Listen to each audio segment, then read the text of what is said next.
Praise the lord. యేసు నామమే జయము. మన రక్షకుడు మన విమోచకుడైన యేసుక్రీస్తు అతి పరిశుద్ధ నామములో అందరికీ వందనాలు. చిన్న ప్రార్థన ద్వారా ఉదయకాల వాక్యధ్యానం చేసుకుందాము. పరిశుద్ధుడ మహాగణుడైన దేవ యేసయ్య, సర్వాధికారినైన మీకే వేలాది వందనములు, కృతజ్ఞత స్తుతి స్తోత్రం చెల్లించుకుంటాను దేవ. ఉదయకాలం ప్రభు వాక్యభాగం ధ్యానిస్తుండగా వాక్యభాగం అర్థమూట్లు సహాయం చేసి మీ కృపలో బలపరిచి మీకు మాదిరిగా మమ్మల్ని నడిపించి మీ చిత్తంను మా జీవితంలో జరిగించమని ఈ చిన్న ప్రార్థన యేసుక్రీస్తు అతి పరిశుద్ధ నామములో అడిగి వేడుకుంటున్నాను తండ్రి. Amen amen. కీర్తనల గ్రంథం 33వ అధ్యాయము 5వ వచనం. ఆయన నీతిని న్యాయమును ప్రేమించుచున్నాడు, లోకము యెహోవా కృపతో నిండి ఉన్నది. ఆమెన్. దేవుడి వాక్య భాగం దీవించును గాక. ప్రభునందు ప్రియులారా, ఇక్కడ వాక్య భాగంలో గమనించినట్లయితే ఆయన నీతి న్యాయమును ప్రేమించుచున్నాడు, లోకము యెహోవా కృపతో నిండి ఉన్నది. అదేవిధంగా వాక్య భాగంలో గమనించినట్లయితే కీర్తన గ్రంథం 11వ అధ్యాయము 7వ వచనము. యెహోవా నీతిమంతుడు, ఆయన నీతిని ప్రేమించువాడు, యథార్థవంతులు ఆయన ముఖదర్శనం చేసేదరు. కీర్తన గ్రంథం 45వ అధ్యాయం 7వ వచనము.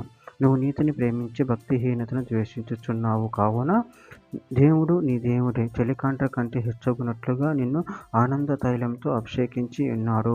కీర్తన గ్రంథం 99వ అధ్యాయం 4వ వచనం. యథార్థతను బట్టి నువ్వు న్యాయమును ప్రేమించు రాజును స్థిరపరిచి ఉన్నావు.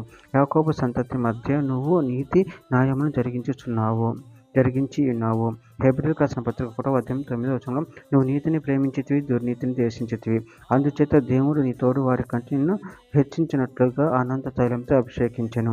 ప్రకటన గ్రంథం 15వ అధ్యాయం 3-4 వచనంలో వారు ప్రభువా దేవా సర్వాధికారి, నీ క్రియలు ఘనమైనవి, ఆశ్చర్యమైనవి, యుగములకు రాజా, నీ మార్గములు న్యాయములను సత్యములై ఉన్నవి. ప్రభువా నువ్వు మాత్రము పవిత్రుడు, నీకు భయపడని వాడెవడు, నీ నామమును మహిమపరచని వాడెవడు, నీ న్యాయ విధులు ప్రత్యక్షపరచబడినవి కనుక జనులందరూ వచ్చి నీ సన్నిధిని నమస్కారం చేసేదరని చెప్పుచు దేవుని దాసుడకు మోషే కీర్తనయు గొర్రె పిల్ల కీర్తనయు పాడుచున్నారు.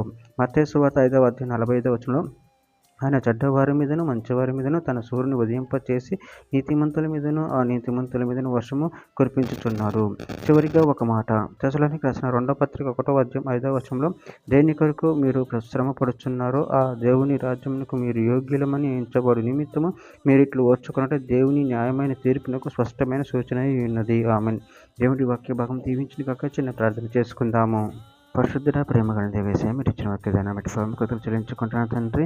నాయన మీరే నీతి న్యాయమును ప్రేమించి దేవుడే ఉన్నారు ప్రభావ. లోకం ప్రభావ నీ కృపతో నిండి ఉన్నది ప్రభావ. అందుని బట్టి కృతజ్ఞతలు చెల్లించుకుంటూ మీ ప్రేమ కృప మమ్మల్ని నిరంతరం కాచు కాబట్టి మీకు మాదిరిగా మమ్మల్ని నడిపించమని చిన్న ప్రార్థన చేసిన నామములో అడిగి వేడుకుంటున్నాను తండ్రి. Amen amen amen.